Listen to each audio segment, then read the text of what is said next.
Hello Planet Earth, Bobcat here, live in the Art Minds Turbo Doge van, and I am running errands on my only day off of the week anymore. I now have an additional part-time job taking care of my dad, 3 days a week after work and on Sundays. Because he's old, and he's sick, and, you know, it happens to the best of us, but someone has to do it. He can't take care of himself. He can't stand long enough to do the dishes. He can't really go up and down stairs anymore. He can't really clean. So it's kind of fallen on me to do that for him. And I go there 3 days a week and do my best to help take care of him and try and catch up. It's not just like maintenance cleaning. He's been kind of living as a hoarder for a while, so I'm trying to not just take care of him, but like catch up on the backlog of cleaning and piles and piles and piles and piles and piles of crap everywhere.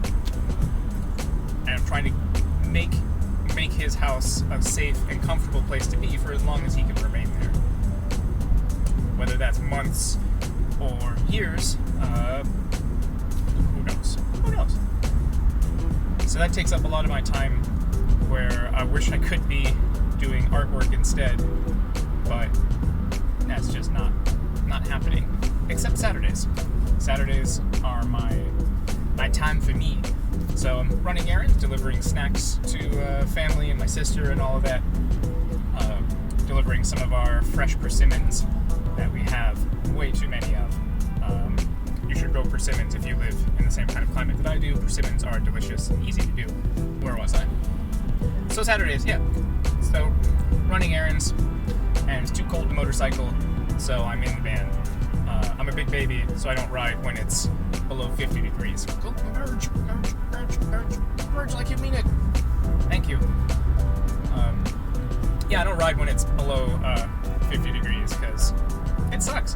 And yes, I could get heated gear and heated grips and bundle up and all of this stuff, but, like, you know, once I have to put on all this extra crap to go riding, it's not fun anymore.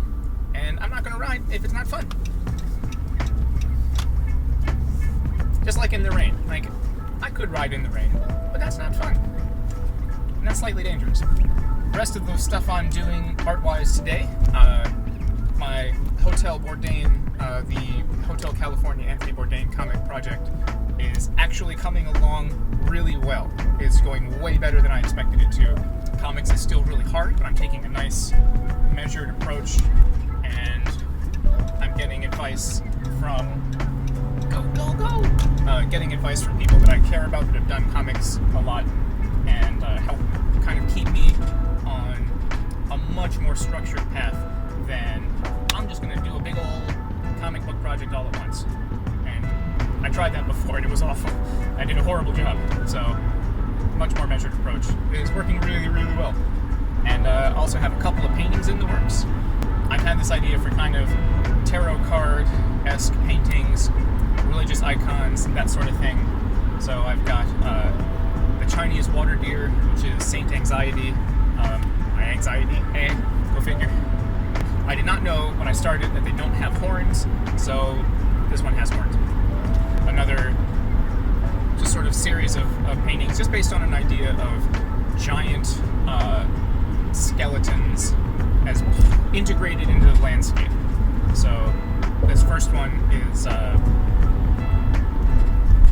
sort of like a Caribbean kind of Mediterranean island, shallow seas island, anywhere, with the gargantuan whale skeleton as part of the landscape, incorporated into it, and just calling that series Old Gods.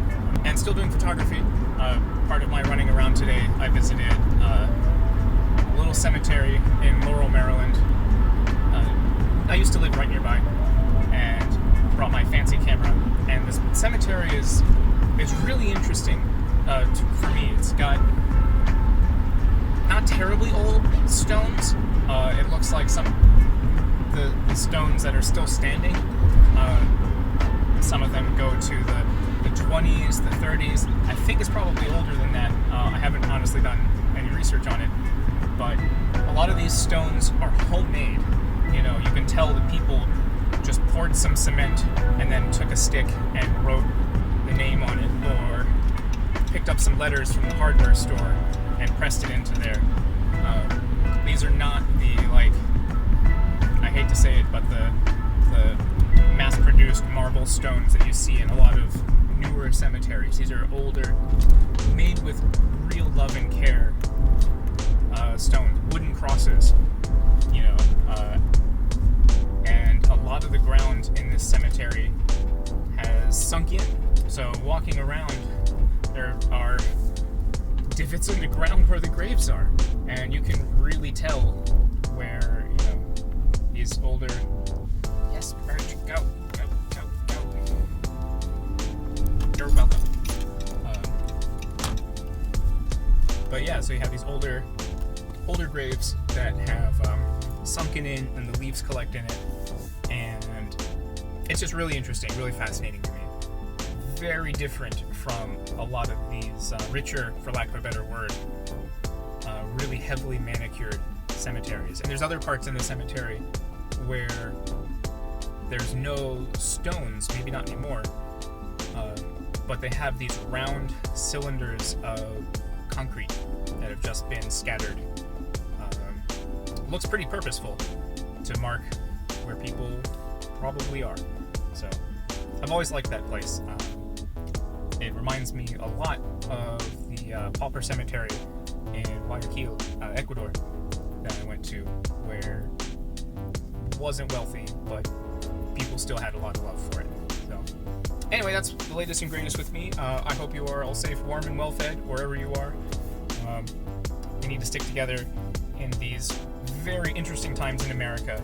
So be safe out there, and good luck.